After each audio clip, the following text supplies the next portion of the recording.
bàkkaas géej amul bàkkaas géej amul bàkkaas géej amul laanoo lay lay la daaw. Depuis 2006 jusqu'à nos jours je travaille sur l'immigration. J'ai aux côtés des jeunes ci xale yi lay toog ci ñoom lay waxtaane ci ñoom laa nekk mais pour nga ñëw ci base bi xam li xew ci dëkk bi loolu moom mooy li nga xamante ne moo intéressant te moom nañu deful parce que bu ñu ñëwoon ci base bi dinañ xam xale yi nan nañuy dundee ak xale yi nan nañuy nekkee mais xale yi dañ leen boolewul ci dara du ci politique immigratoire yi du ci discussion yi du ci dara gis nga milliards yooyu ngeen di wax noonu effectivement am na mais dañ koy dégg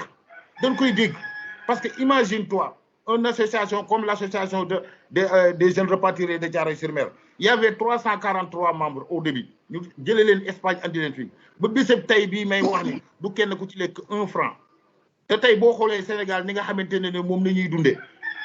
lii bettu ma man lii am ni tey jii du lu ma bett xam nga lu tax du lu ma bett parce que xale yi dañu sonn xale yi dañu ñuy wax dañuy dégg milliards gisuñu milliards les gens sont fatigués. État du Sénégal jëlul ay responsable depuis 1960 amul benn politique immigratoire wala politique de la jeunesse bu am fii ci Sénégal ñu boole ci les jeunes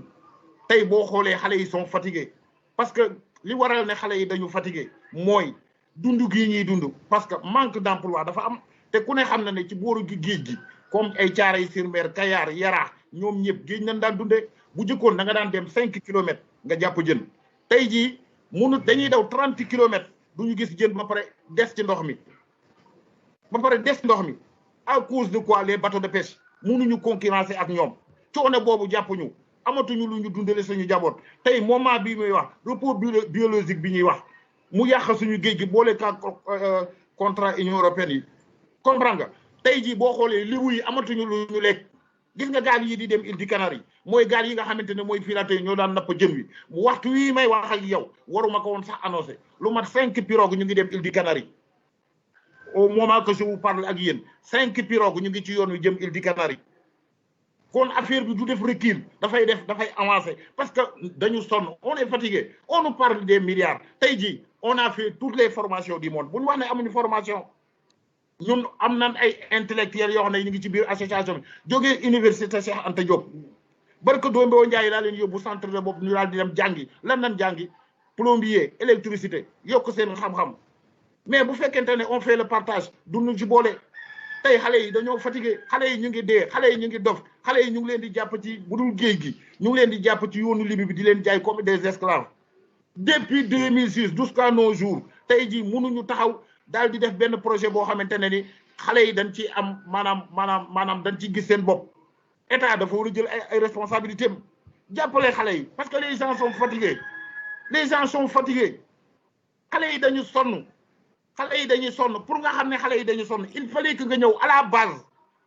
parce que y a des gens qui disent que c'est eux qui travaillent pour l'immigration pour aider la population pour aider la jeunesse bugguma chaque jour di ko wax am na ONG yoo xamante ne ni au moment que je vous parle dañu war a démissionner autant que neneen immigration jeexoon ne ci gaal yi tey ñu taxawaat gaal yi continuer parce que gaal yi Boubacar Seye wax na ko mosu fi jóg nag mais ampleur bii mu jël nii musu ko jël c'est pas possible te li ciy topp mooy catastrophe dañuy dee ci ndox mi comme ay jën le moment que Union européenne taxaw di xool ay bëtam